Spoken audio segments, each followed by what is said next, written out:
మా కదిరిలో కదిరికొండపై గిరిపక్షం చేస్తుందని చెప్పేసి మీలో ఎంతమందికి తెలుసు? So hi guys, welcome back to Kadiri రాజా.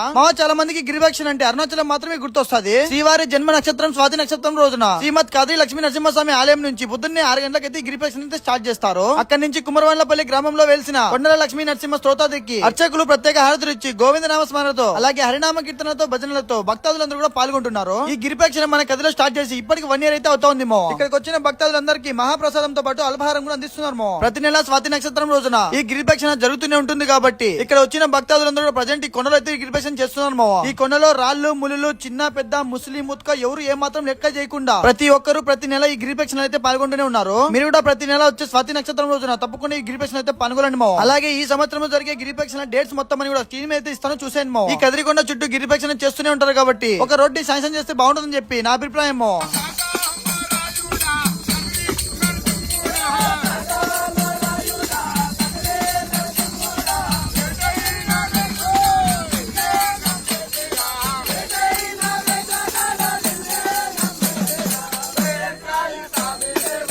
ఇలా ఎన్నో భక్తి పాటలతో దయతో ఉల్లాసంగా ఉత్సాహంగా ఈ గిరిపక్షణ అయితే పూర్తి చేస్తారు. సో నెక్స్ట్ నెల February 8వ తేదీన నేను వస్తున్నా, మీరు కూడా తప్పుకున్నారండి. సో అదనమాట వీడియోకి ఓకే బాయ్.